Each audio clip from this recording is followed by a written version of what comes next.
आज का बाइबल का वचन उत्पत्ति का ग्रंथ अध्याय 3 वचन 9 से 15 और वचन 20।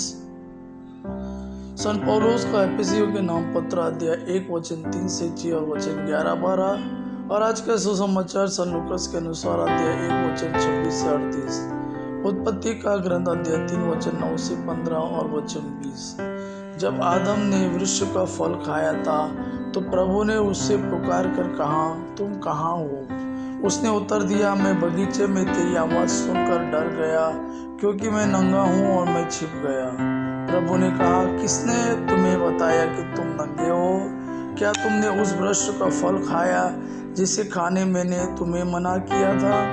मनुष्य ने उत्तर दिया, मेरे साथ रहने के लिए जिस स्त्री को तूने दिया है उसी ने मुझे फल दिया और मैंने खा लिया। प्रभु ईश्वर ने स्त्री से कहा, तुमने क्या किया?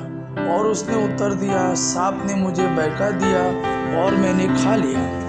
तब ईश्वर ने सांप से कहा, चूंकि तूने यह किया है तो सब घरेलू तथा जंगली जानवरों में शापित होगा। तू पेट के बल चलेगा और जीवन भर मिट्टी खाएगा।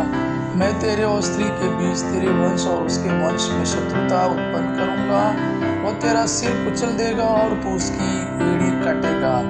मनुष्य ने अपनी पत्नी का नाम हव्वा रखा, क्योंकि वह सभी मानव प्राणियों की माता है। दूसरा वचन सन पौलुस के एफिसियों के नाम पत्र अध्याय 1 वचन 3 से 6, 11 और 12। ईश्वर ने संसार की सृष्टि से पहले ही मसीह में हमको चुन लिया।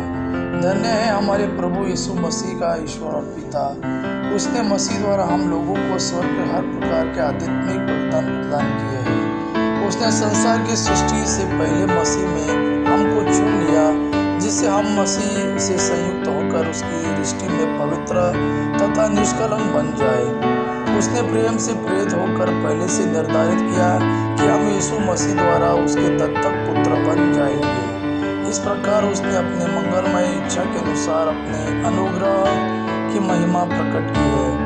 वह अनुग्रह में उसके प्रिय पुत्र द्वारा मिल गया है। ईश्वर सब बातों में अपने मन की योजना पूरी करता है। उसके अनुसार उसने निर्धारित किया कि हम यहूदी मसीह द्वारा बुलाए जाए और हम लोगों के कारण उसकी महिमा की स्तुति हो। हम लोगों ने तो सबसे पहले मसीह पर भरोसा रखा था। आज का सुसमाचार सन लूकास के अनुसार अध्याय 1 वचन 26 से 38। स्वर्गदूत गब्रियल ईश्वर की ओर से गलीलिया के नाजरेत नामक नगर में एक कुंवारी के पास भेजा गया, जिसकी मंगनी दाऊद के घराने के यूसुफ नामक पुरुष से हुई थी, और उस कुंवारी का नाम था मरियम। स्वर्गदूत ने उसके यहाँ अंदर आकर उससे कहा, प्रणाम प्रभु की कृपा पात्री, प्रभु आपके साथ है। वह इन शब्दों से घबरा गई और मन में सोचने लगी कि इस प्रणाम का क्या अभिप्राय है। तब स्वर्गदूत ने उससे कहा, मरियम डरिए नहीं, आपको ईश्वर की कृपा प्राप्त है। देखिए, आप गर्भवती होगी, पुत्र प्रसव करेगी और उनका नाम यीशु रखेगी। वह महान होंगे और सर्वोच्च प्रभु के पुत्र कहलाएंगे। प्रभु ईश्वर उन्हें उनके पिता दाऊद का सिंहासन प्रदान करेगा। वह याकूब के घराने पर सदा सर्वदा राज्य करेंगे और उनके राज्य का अंत नहीं होगा।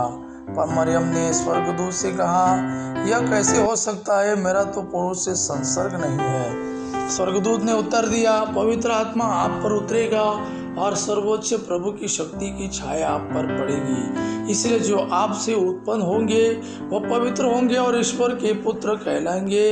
देखिए, बुढ़ापे में आपकी कुटुंबिनी एलिजाबेथ के भी बेटा होने वाला है। अब उसका जो बांझ कहलाती थी 6ठा महीना हो रहा है, क्योंकि ईश्वर के लिए कुछ भी असंभव नहीं है। मरियम ने कहा, देखिए, मैं प्रभु की दासी हूँ, आपका कथन मुझ में पूरा हो जाए।